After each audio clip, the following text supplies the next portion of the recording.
The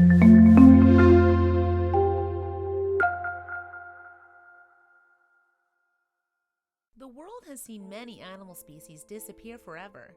The West African black rhino, the quagga, and the passenger pigeon are three relatively recent extinctions, all linked to human activity. And for most of these creatures, once they're gone, sadly, they're gone for good. However, some people believe that one supposedly extinct animal still roams the earth after all. When it comes to wildlife, Australia is a rich nation and has the highest number of animal species in the developed world. It is classified as a mega-diverse country, one of just 17 in the world.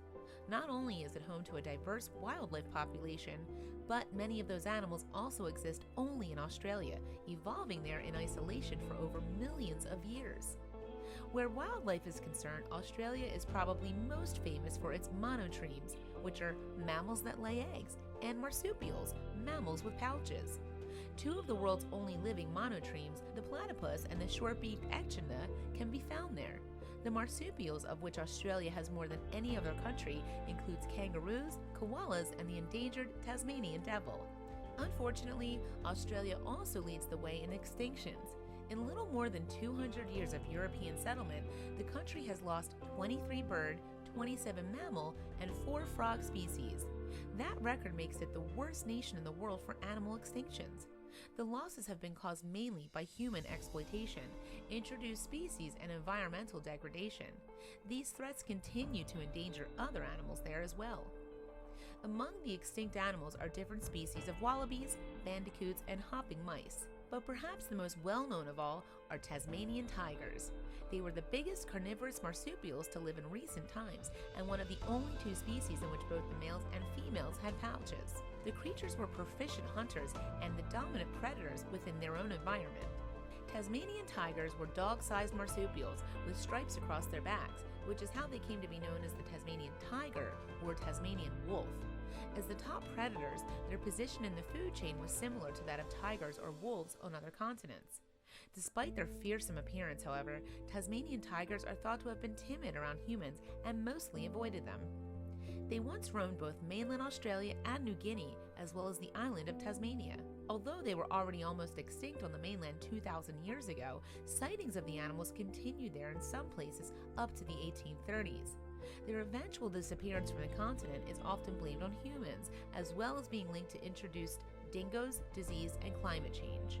In Tasmania, the Thylacine, or Tasmanian tiger, could still be found in the wild up to the 1930s. After they were blamed for livestock deaths, however, bounties were put on them for around 1830. And that led to aggressive hunting of the species.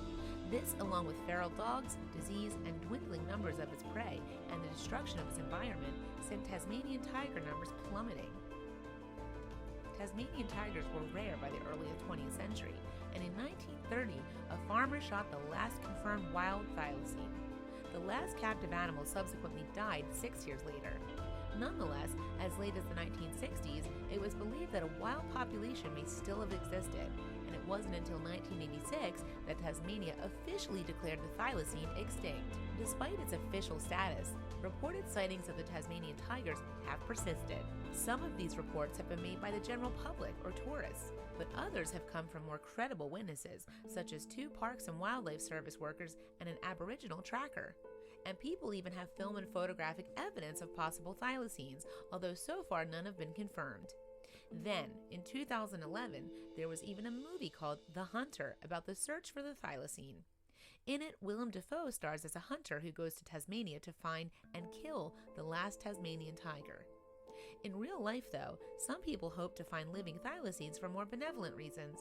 One such person is Neil Waters, founder of the Thylacine Awareness Group. Waters says that he's seen a living thylacine on 2 separate occasions. He also maintains that in the decades since the animal purportedly became extinct, thousands of people have claimed to have seen the marsupial. His Thylacine Awareness Group Facebook page has over 3,000 members, some of who have shared their own alleged encounters with the Tasmanian tiger. Waters calls the group a little comfort zone for sightings. Another group that adamantly believes that thylacines still exist is the UK-based Centre for Fortean Zoology. Richard Freeman, the centre's zoological director, has been to Tasmania. The area is so damn remote There are so many prey species and we have so many reliable witnesses who know the bush that I'd say there is a reasonable population of them left, Freeman told The Guardian in 2015. Moreover, sightings of the Tasmanian tiger are not confined to Tasmania. According to Neil Waters, the animals may exist in higher numbers on the mainland. Recently, there have been many reports of the marsupial being spotted in the northern state of Queensland. The state's James Cook University even plans to send researchers out to search for thylacines there. Back in Tasmania, thylacine enthusiast Greg Booth and his father George released footage in 2017 that they claim shows living thylacines.